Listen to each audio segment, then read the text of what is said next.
Di perguruan tinggi ada banyak fakultas dan jurusan. Ada ekonomi, hukum, kedokteran, teologi, dan yang lain itu dipelajari. Tapi tidak ada fakultas keluarga. Padahal keluarga adalah sebuah lembaga yang sangat-sangat penting. Nah, oleh karena itu, dalam kehidupan berkeluarga, sesungguhnya merupakan sebuah proses belajar terus-menerus. Dan maha gurunya adalah Kristus sendiri. Firman Tuhan, Kolose pasal yang ketiga ayat 18 sampai ayat 21, ini berbicara tentang hubungan antara anggota-anggota rumah tangga atau keluarga. Selengkapnya firman Tuhan ini begini bunyinya. Hai istri-istri, tunduklah kepada suamimu sebagaimana seharusnya di dalam Tuhan. Hai suami-suami, kasihilah istrimu dan janganlah berlaku kasar terhadap dia. Hai anak-anak, taatilah orang tuamu dalam segala hal, karena itulah yang indah di dalam Tuhan. Hai bapak-bapak, janganlah sakiti hati anakmu, supaya jangan tawar hatinya. Demikian firman Tuhan. Nats khotbah ayat 18-21 ini tidak bisa kita pisahkan dari ayat 5 sampai ayat 17 tentang manusia baru.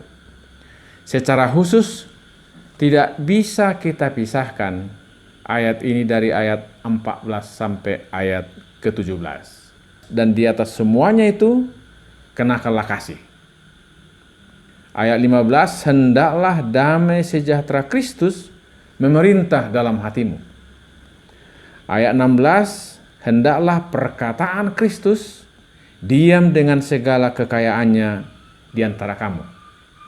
Dan ayat 17, dan segala sesuatu yang kamu lakukan dengan perkataan atau dengan perbuatan, lakukanlah semuanya itu dalam nama Tuhan Yesus.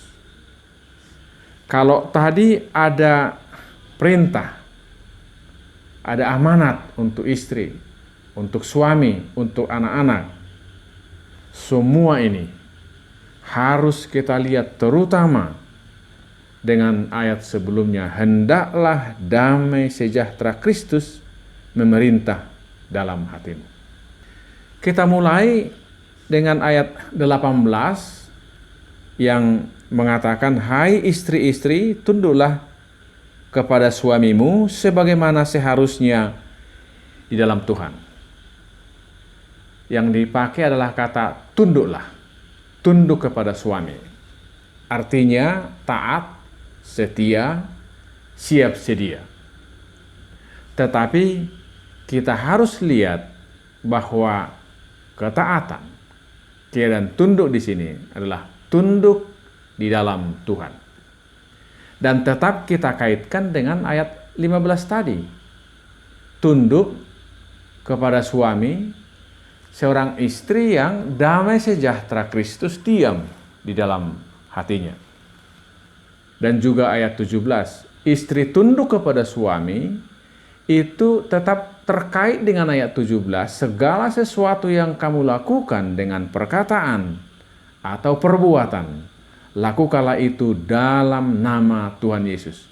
Jadi tunduk kepada suami, tunduk dalam nama Tuhan Yesus.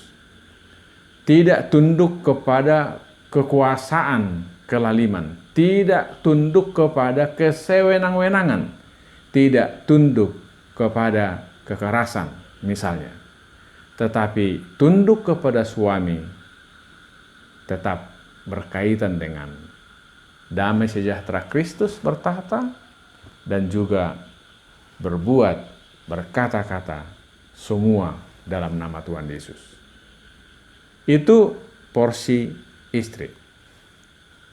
Nah, dalam hal ini seorang istri haruslah menjaga kehormatan suami. Dengan menjaga kehormatan suami, sebetulnya itu juga menjaga kehormatan diri sendiri, menjaga kehormatan sebuah keluarga itu sendiri. Artinya, seorang istri janganlah bangga kalau suaminya bisa dia kendalikan. Saya pernah berkata dalam sebuah khotbah, ada seorang istri yang berkata bahwa di keluarganya ada 2 kepala.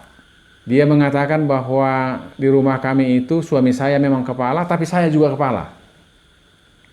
Jadi keluarga 2 kepala. Satu saja kepala sudah susah, apalagi 2. Ada juga yang mengatakan, ya di keluarga kami memang suami saya adalah kepala, tapi saya leher. Dan kepala tidak bisa bergerak kalau leher tidak bergerak. Atau kepala bergerak sesuai dengan gerak leher. Jadi mungkin ini yang disebut dengan istilah DKI, di bawah titik-titik istri. Nah, semua ini adalah bibit-bibit pertengkaran di tengah-tengah keluarga. Bahkan bisa berujung pada perceraian. Jadi firman Tuhan ini menekankan, hai istri, tunduklah kepada suamimu. Artinya bagaimana supaya istri taat kepada suami, taat seturut dengan kehendak Tuhan. Damai sejahtera bertahta dalam hati seorang istri, itulah yang menjadi penggerak utama untuk taat di dalam Tuhan. Demi keutuhan, kebahagiaan, kebaikan keluarga itu sendiri. Itu untuk istri. Dan selanjutnya ayat 19 kepada suami. Dikatakan ayat 19, hai suami-suami, kasihilah istrimu dan janganlah berlaku kasar terhadap dia. Kalau kepada istri tadi dikatakan tunduklah kepada suamimu, hanya satu hal yang ditekankan. Kita lihat kepada suami ada 2 yang sangat ditekankan. Yang pertama dikatakan kasihilah istrimu. Dan kasih di sini adalah kasih yang tidak menuntut syarat, rela berkorban, mengampuni, dan selanjutnya. Dalam janji pernikahan, kalau kita merujuk misalnya pada gereja HKBP, dalam agenda perkawinan, ada janji yang harus diungkapkan seorang suami. Pendeta bertanya, naolo doho mangajuaju dohot hagaleona tungsura humurang parangena. Dan akan dijawab oleh mempelai laki-laki, naolo doao. Yang kedua kepada suami adalah jangan berlaku kasar. Artinya jangan menimbulkan perasaan pahit. Jangan menimbulkan rasa benci. Berlaku kasar juga berarti jangan menjadikan hati istrimu menjadi terluka. Bagaimana ini bisa? Tetap kita kembalikan kaitannya dengan manusia baru, ayat 5-17. Secara khusus ayat 17, segala sesuatu yang kamu lakukan dengan perkataan atau perbuatan, lakukanlah itu dalam nama Tuhan Yesus. Nah, sekarang kita akan melihat hubungan anak dengan orang tua. Ayat 20 dikatakan, hai anak-anak, taatilah orang tuamu dalam segala hal, karena itulah yang indah di dalam Tuhan. Hai anak-anak, taatilah orang tuamu. Dikatakan di sini taat kepada orang tua, artinya bukan hanya kepada bapak, atau bukan hanya kepada ibu, tetapi taat kepada orang tua. Kata kunci adalah ketaatan. Nah, kata taat di sini dalam aslinya bahasa Yunani, taat atau patuh ini akar katanya juga berarti mendengar. Artinya tidak bisa dipisahkan mendengarkan dengan ketaatan. Jadi mendengarkan orang tua dan juga taat atau patuh. Nah, generasi sekarang saya tidak tahu Bapak Ibu melihat bagaimana ada sebagian anak-anak kita ini kalau dipanggil ibunya, ya ma, dipanggil lagi, bentar lagi mah, sibuk terus dengan gadgetnya, sampai-sampai tidak peduli dengan orang tuanya, tidak mendengarkan. Nah, dalam hal ini perlu kita tolong generasi muda, anak-anak kita ini, agar mereka betul-betul menyadari bahwa satu di antara sekian yang tidak dapat kita pilih adalah orang tua kita. Ini sangat penting. Artinya seorang anak lahir dan hadir di sebuah keluarga, ada bapaknya, ada ibunya, itu tidak kebetulan. Tapi Tuhan menempatkan dia, menghadirkan dia di dunia ini, di tengah-tengah keluarganya, itu seturut dengan rencana Tuhan. Tidak boleh memilih bapak, tidak memilih ibu. Nah, kepada anak-anak ini juga berlaku firman Tuhan ayat-ayat yang tadi sudah kita sebutkan. Artinya anak-anak pun hendaklah damai sejahtera Kristus memerintah dalam hatinya. Kalau anak-anak mengizinkan, membiarkan, menyambut Kristus memerintah dalam hatinya, maka yang tadi yang ditekankan untuk memperhatikan, untuk mendengarkan orang tuanya akan dengan sendirinya terjadi. Kemudian kalau misalkan seorang anak meminta sesuatu kepada orang tuanya, tidak jarang kita temukan kalau orang tua tidak mengabulkan, karena pertimbangan orang tua sebetulnya sangat baik untuk kebaikan anaknya, untuk kebaikan perjalanan keluarga. Tapi justru anak-anaknya marah, bahkan minggat. Apa yang terjadi dengan kenyataan seperti ini? Dan ini penting sekali kepada generasi muda, anak-anak kita. Kalau sekiranya permintaan mereka kepada orang tuanya tidak dikabulkan dan mereka menjadi marah, itu artinya apa yang diberikan oleh orang tua itu jauh lebih penting bagi dirinya ketimbang orang tuanya. Dan ini adalah bentuk kedurhakaan.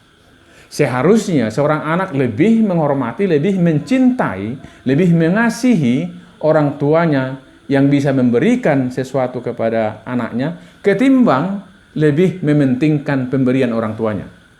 Dan ini juga gambaran bagi kita sebagai orang percaya.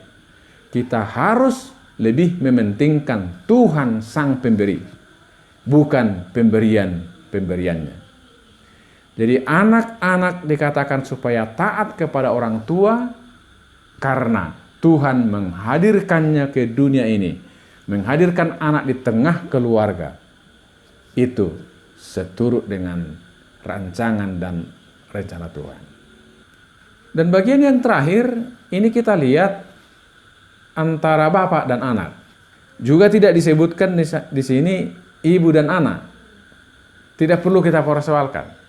Yang paling penting apa yang menjadi tanggung jawab bapak kepada anak, karena bapak dan ibu atau istrinya adalah satu, maka sikap yang layak, apa yang harus dilakukan oleh bapak itu persis sama dengan apa yang harus dilakukan atau tanggung jawab ibu kepada anak. Dikatakan di sini, hai bapak-bapak, janganlah sakiti hati anakmu supaya jangan tawar hatinya. Yang dipakai kata jangan, artinya ini tidak bisa ditawar-tawar dengan mengatakan kalau boleh atau sebisanya. Tetapi di sini dikatakan janganlah menyakiti hati anakmu. Sebuah keharusan. Menyakiti hati ini maksudnya bisa dalam bentuk kata-kata, apalagi dalam bentuk kekerasan fisik. Jadi jangan menyakiti hati anak-anakmu supaya jangan tawar hati. Kata jangan menyakiti di sini bisa dalam artian membangkitkan amarah, memprovokasi, membangkitkan kebencian bersarang dalam hati anak-anak. Dan akibatnya seperti dikatakan di sini, kalau mereka disakiti, amarahnya dibangkitkan, diprovokasi, menumbuhkan kebencian dalam hatinya, akibatnya menjadi tawar hati. Tawar hati Maksudnya patah semangat, merasa ngeri, merasa cemas, bingung. Dan pola asuh kita sebagai orang tua kepada anak-anak itu juga akan menentukan sebetulnya kepribadiannya. Salah satu contoh, saya mengajar di STT HKBP, seringkali meminta supaya anak-anak kita itu bertanya atau memberi respon. Tapi diskusi dengan beberapa guru di sekolah, mulai tingkat SD, SMP, SMA juga begitu. Nah, jangan-jangan anak-anak kita ini 6 tahun SD, 6 tahun SMP, SMA, 5 tahun di kampus, 17 tahun dia di ruang kelas, di ruang kuliah, tidak pernah satu kali pun berbicara atau bertanya. Jangan-jangan karena sedang menyimpan ketakutan, tidak berani berbicara. Jangan-jangan berkaitan dengan pengalaman di tengah-tengah keluarga, hubungannya dengan orang tuanya.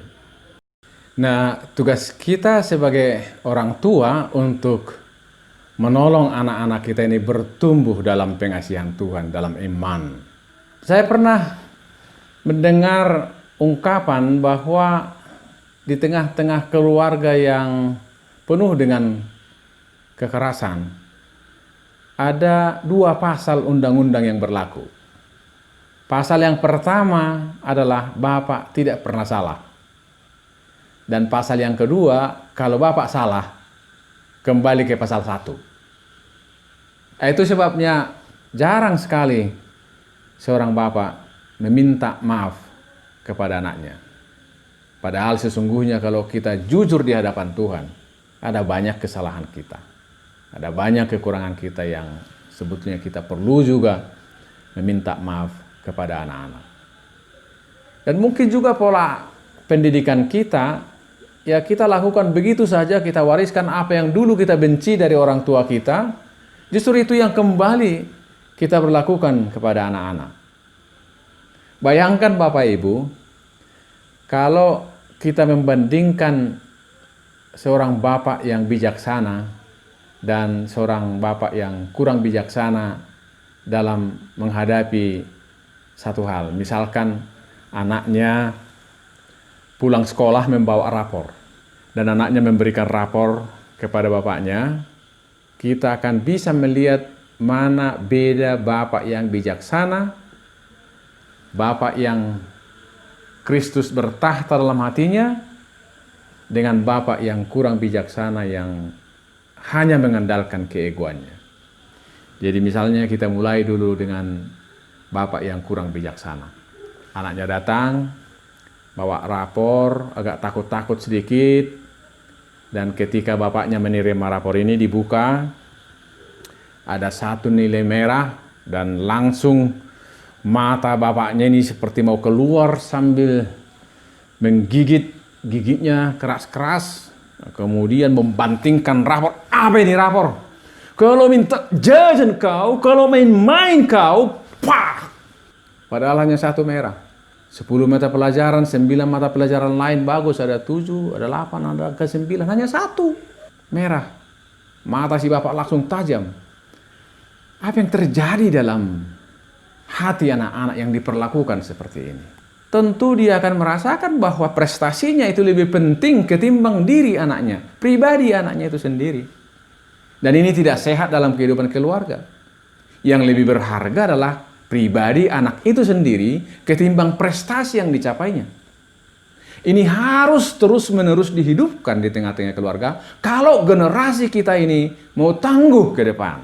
Tetapi kalau seorang bapak yang bijaksana, sama kasusnya. Seorang anak datang, bawa rapornya, nilainya tetap seperti yang tadi, 1 merah, yang lain bagus. Bapaknya menerima dan senyum, melihat ini yang merah. Tapi dia kira, waduh, mantap ini anakku, ada nilai angka 7, 8, ada lagi angka 9. Luar biasa. Kalau yang merah ini, yang 1 ini gampang itu, nanti kalau kau belajar 2 minggu saja, merah ini bisa 6, bisa 7. Anaknya dirangkul. Bayangkan Bapak Ibu, begitu berkobar-kobarnya hati seorang anak yang dihargai prestasinya. Lebih tajam mata melihat kebaikan anaknya. Dan pribadi anak ini jauh lebih berharga ketimbang apa yang dia capai. Kita mau menolong generasi anak-anak kita ini menjadi generasi yang tangguh di masa depan. Maka orang tua jangan membangkitkan amarahnya, tapi menolong anak-anak kita ini bertumbuh dalam pengasihan Tuhan. Supaya anak-anak ini bisa menikmati kelemah lembutan Tuhan melalui kelemah lembutan orang tuanya. Akhirnya Bapak Ibu yang saya kasihi, saya menawarkan ada 3 penekanan dalam khotbah berdasarkan firman Tuhan ini. Yang pertama, setiap kita hendaknya menyambut damai sejahtera Kristus bertahta dalam hati kita. Seperti ayat 15 dalam firman Tuhan ini. Dan kalau kita menyambut damai sejahtera Kristus itu bertahta dalam hati, dampaknya bisa dahsyat. Dampaknya bisa melampaui apa yang pernah kita pikirkan. Akan terjadi berbagai perubahan-perubahan positif di tengah-tengah dunia ini. Paling tidak dunia di sekitar kita.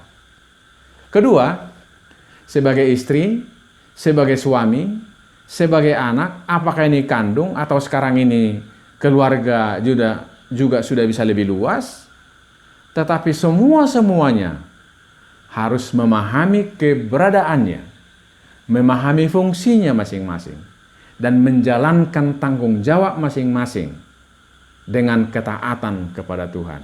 Harmoni pasti tercipta. Keluarga menjadi keluarga yang berbahagia. Dan yang terakhir, yang ketiga, ada pepatah Jerman yang mengatakan, kalau setiap keluarga menyapu halaman rumahnya, maka seluruh kota akan bersih.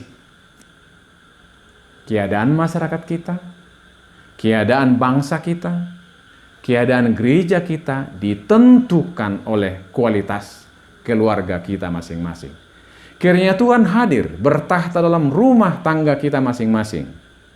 Dan biarlah Tuhan yang tetap memimpin perjalanan hidup kita.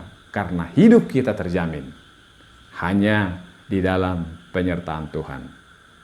Amin.